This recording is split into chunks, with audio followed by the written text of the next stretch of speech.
Bonjour. Aujourd'hui, on fait un point sur les marchés d'actions européennes et un focus sur le fonds Quadrich Europe Mid-Cap avec mon invité d'Inocap Gestion. Bonjour Sébastien Lemonnier. Bonjour Laura. Vous allez bien? Très bien.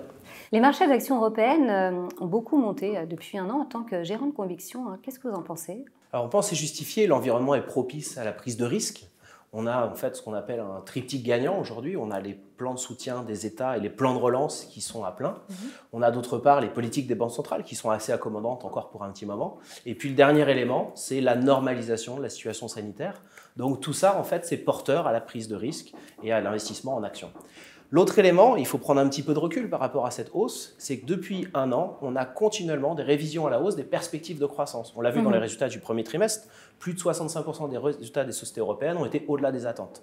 Et ça se traduit par quoi? Ça se traduit par des relèvements des perspectives de croissance des bénéfices par action d'environ 80% depuis un an. Donc ça nous permet en fait de considérer que cette hausse est tout à fait justifiée. Depuis septembre 2020, vous avez sensiblement fait évoluer le choix de vos investissements. Est-ce que ça, c'est une stratégie qui s'avérait payante? Alors oui, sur un an glissant, la performance du fonds Quadrich Europe Mid-Cap est en hausse de plus de 60%.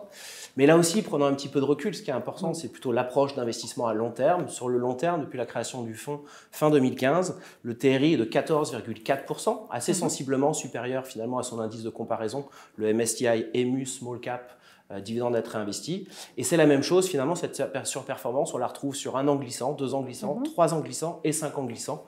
Donc là aussi, les performances passées ne préjugent rien du futur. Intéressons-nous plutôt au travail qui est accompli.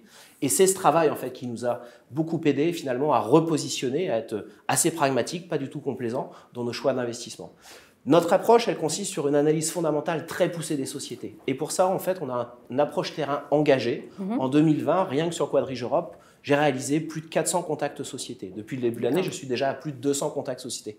Et c'est ces relations-là, ces échanges-là, ces informations du terrain, qui sont souvent les meilleures informations, qui nous aident à essayer d'optimiser nos prises d'investissement, nos bonnes décisions d'investissement, pour sélectionner à la fois les best-in-class dans des niches d'activité déjà établies, et pour essayer de dénicher les moments d'inflexion de croissance, d'accélération de croissance. On n'est pas dans le match croissance, valeur de croissance ou valeur value, on est dans finalement l'accélération de croissance et donc on essaye de trouver des bonnes idées dans tous les mondes. On a vu le long terme, là, vous avez évoqué votre TRI depuis la création. On va regarder à court terme. Comment s'est passé le S1? Alors le début d'année continue de plutôt bien se passer, la performance du fonds là aussi est en surperformance par rapport à son indice de comparaison que j'ai cité, donc une progression de plus un peu au-delà de 28% depuis le début d'année.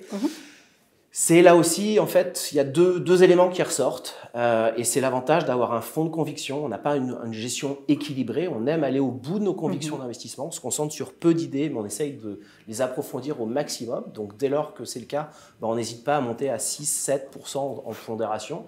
Il y a deux facteurs qui ont joué. Quand on parle d'accélération de croissance, on s'est notamment intéressé aux petits tickets de consommation qui peuvent redémarrer assez vite. Alors, on ne se connaît pas bien, mais je pense qu'on avait un point commun, c'est de retourner assez vite au cinéma, de retourner assez vite au restaurant. Ce qui a fonctionné, c'est quoi? C'est ces petits tickets de consommation. Donc, c'est une valeur belge, notamment comme Kinepolis, ou une valeur italienne comme Mar. L'autre élément, c'est les valeurs industrielles. Là aussi, ce n'était pas le cycle pour le cycle. On s'est intéressé à certaines de ces valeurs dès lors qu'elles avaient beaucoup optimisé leurs coûts ces dernières années, qu'elles avaient, pour certaines d'entre elles, fait beaucoup d'investissements ou de surinvestissements, mais qui, du coup, sont derrière elles. Et le dernier élément, avec des clients qui en fait pouvaient avoir des effets d'inventaire relativement bas. Pourquoi? Tout ça, ça favorise en fait l'accélération de croissance. Et on l'a vu avec des bonnes surprises. C'est par exemple le titre espagnol Restamp. Alors, on l'a vu à l'instant, votre portefeuille n'est pas équilibré, ça vous l'assumez totalement. Est-ce que vous avez un thème de prédilection au sein de votre fonds? Pragmatisme, discipline et finalement bon sens. Notre approche, elle vise à trouver des sociétés qui investissent en permanence et dont l'innovation apporte de l'intelligence, de la valeur ajoutée au service de leurs clients qui ont bien souvent en fait besoin de faire leur mutation dans des niches d'activité déjà établies. On aime les gagnants du coup structurels et c'est pourquoi l'environnement est assez favorable, c'est qu'en fait après une crise, on trouve souvent des acteurs qui sont renforcés de la situation et qui gagnent des parts de marché et qui du coup accélèrent. L'autre élément, et c'est intéressant, on vient justement de cristalliser concrétiser notre approche responsable avec la labellisation de nos fonds et notamment Quadrich Europe du label ISR. Ce qui montre bien en fait que pour nous, on cherche l'innovation au service d'une création de valeur ajoutée et ça c'est vraiment la clé du succès au sein d'un portefeuille concentré, mais c'est surtout du travail. Donc le label ISR, et vous avez dit donc pragmatisme, discipline et bon sens, c'est ça? Et on va rajouter travail, c'est ce qui est le plus Et important. on ajoute travail. Merci beaucoup Sébastien. Merci.